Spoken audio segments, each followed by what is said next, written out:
Wow, Trump is so pathetic. He's building a revenge list against people that have or are investigating him. Wow. Donald Trump currently faces legal peril on multiple fronts, and the strategy he often uses to tackle these issues is not a secret. He makes his enemies the enemies of his followers.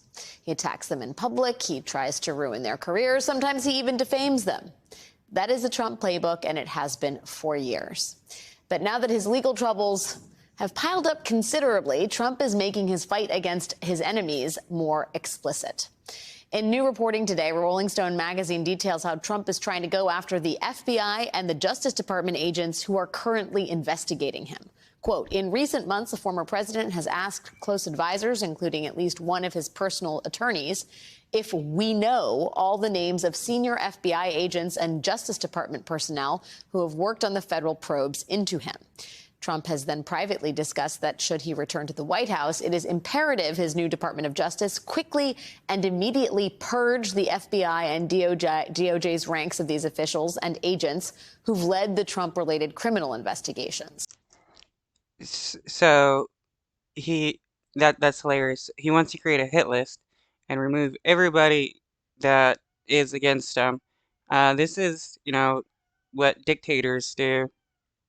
During some of the conversations this year, including at Trump's Florida club Mar-a-Lago, some of Trump's close political allies told him they are working on figuring out the identities of the FBI and DOJ staff and forming lists. So the time-tested Trump playbook is operational here in a big way, but some things, at least, are different this time around, like this.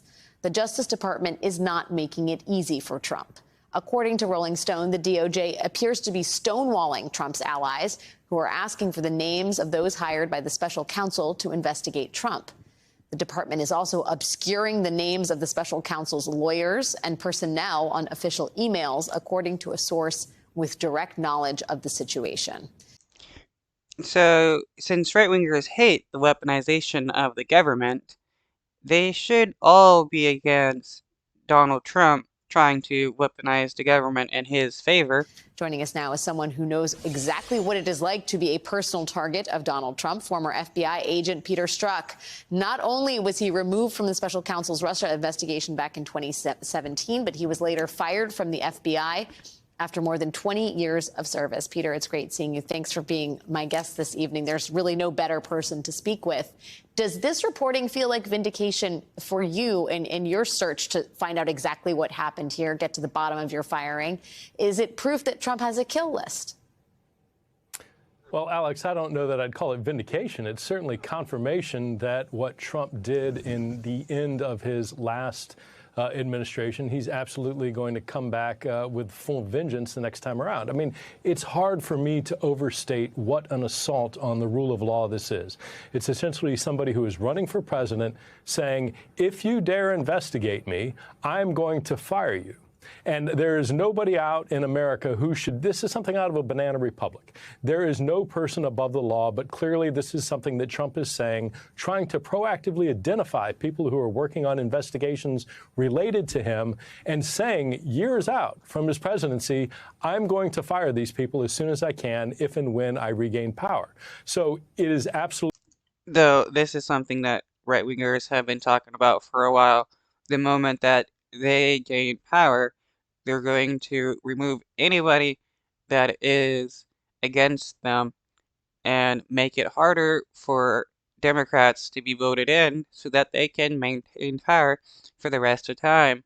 Absolutely something we saw him doing, as you indicated, me, folks like Director Comey, Deputy Director Andy McCabe, other folks who were fired very much saw this in action. And Trump has doubled down, saying, yes, I've done it, like he frequently does. He goes up to the line. When he sees no resistance at that line, he just pushes forward. So I'm deeply worried about what happens in a future Trump administration to all these folks who are working day and night with Special Counsel Jack Smith and others to try and hold Trump to account for his potentially illegal acts. Yeah, I mean, I think it's probably not just about a second Trump term, too. It could just be marching orders for the current Republicans who are running committees in Congress. We know that effectively doing Trump's bidding are Jim Jordan, who is chair of the House Judiciary Committee, is trying to get Alvin Bragg up to the Hill. We know that the House Oversight Committee chair has decided to hold the FBI director, Trump's FBI director, Christopher Wray, in contempt of Congress. I mean, there are very real consequences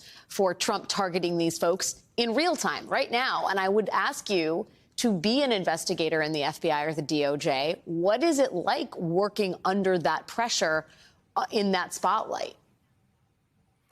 Well, that's absolutely right. I mean, look, when I was working with Special Counsel Mueller, we were all very well aware of the statements that were coming out of Trump's mouth, the statements that are coming out of Congress. Did that make anybody afraid to do their job? No. Were investigators and attorneys certainly aware of it? Yes.